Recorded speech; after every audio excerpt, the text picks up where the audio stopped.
আপনারা আমি একটা প্রশ্ন করব, যদি উত্তর দিতে পারেন তাহলে আমি ইসলাম ধর্ম গ্রহণ করব এবং আমি আমার ইচ্ছা ইসলাম ধর্ম প্রচার করব এবং আপনি যা বলবেন আমি তাই মান্য চলবো। আজকে হুজুরের এমন এক প্রশ্ন করবো একবার নাজেহাল করে ছাড়বো। আচ্ছা ঠিক আছে, তুমি তোমার প্রশ্ন করো, আমি উত্তর দিতেছি। আচ্ছা, আপনি কি বলতে পারেন পৃথিবীর যা কিছু সৃষ্টি আছে সবকিছু কি আল্লাহ সৃষ্টি করছেন? হ্যাঁ, সবকিছু তো আল্লাহ তাআলা সৃষ্টি করছেন, তাতে কি তোমার কোনো সন্দেহ আছে? আল্লাহ তাআলাই সবকিছু সৃষ্টি করছেন, এটা কি আপনি ভাববে চিন্তে বলতেছেন? হ্যাঁ, এটা আমি ভাববে চিন্তেই বলতেছি। কেন, তোমার কি কোনো সন্দেহ আছে? আল্লাহ তাআলা যদি সবকিছু সৃষ্টি করে থাকেন তাহলে তো খারাপ কেউ আল্লাহ তাআলা সৃষ্টি করছেন। আপনার কথা অনুযায়ী যেহেতু খারাপের অস্তিত্ব আছে এবং আমরা কি তা আমাদের কাজের উপরে নির্ধারণ হয়, সেই কথা অনুযায়ী তো তাহলে সৃষ্টিকর্তা নিজেই খারাপ, কারণ আমাদের ভালো মন্দ সবগুলাই তো আল্লাহ তাআলা সৃষ্টি করছেন।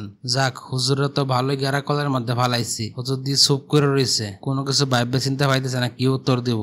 কি ব্যাপার, একবারে চুপ হয়ে রইলেন যে, কোনো কিছু বলতেছেন না যে? বা আমার কাছে তো খুবই আনন্দ লাগতেছে, ভালো লাগতেছে হুজুর চুপ হয়ে রয়েছে, আমার মনের মধ্যে খুব শান্তি লাগতেছে।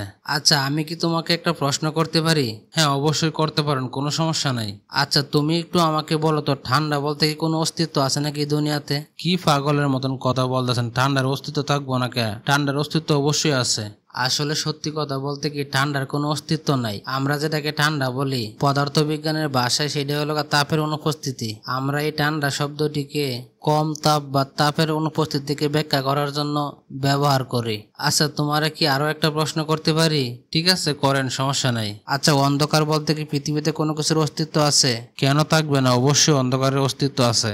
আসলে তোমার ধারণাটাই পুরোপুরি ভুল। অন্ধকার বলতে পৃথিবীতে কোনো কিছুর অস্তিত্ব নেই। আমরা আলোকে নিয়ে রিসার্চ করতে পারি, আলোর দৈর্ঘ্য তরঙ্গ পরিমাপ করতে পারি, আলোর গতিবেদ করতে পারি। অন্ধকারের অস্তিত্ব নেই বলে আমরা অন্ধকার নিয়ে কোনো কিছু করতে পারি না। সামান্য একটা আলোক রশ্মি অন্ধকার দূর করতে যথেষ্ট, কিন্তু অন্ধকার কোনো আলোকে গ্রাস করতে পারে না, কারণ অন্ধকার বললে কোনো কিছুর অস্তিত্ব নেই পৃথিবীতে। অন্ধকার হচ্ছে আলোর অনুপস্থিতি। তাহলে এখন তুমি বলো, খারাপের কি কোনো অস্তিত্ব আছে?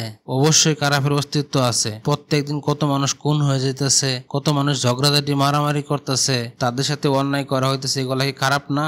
না, খারাপের কোনো অস্তিত্ব নাই। এটা হলো আসলে মূলত ভালোর অনুপস্থিতি। এটা সেই ঠান্ডা এবং অন্ধকারের মতোই মানুষের অন্তরে আল্লাহ তাআলার ভালোবাসার অনুপস্থিতি এই খারাপ ও মন্দর অবস্থা তৈরি করে। হুজুরে যে কথা বললো বিষয়টা তো আসলে বাবার বিষয়। আচ্ছা ঠিক আছে হুজুর, আমি আপনার সব কথাই মেনে নিলাম। আমি আপনার যুক্তি এবং কথার উপর আমি নিজে হাইরে গেলাম। আমি এখন ইসলাম ধর্ম গ্রহণ করতে চাই এবং ইসলাম ধর্ম প্রচার করতে চাই।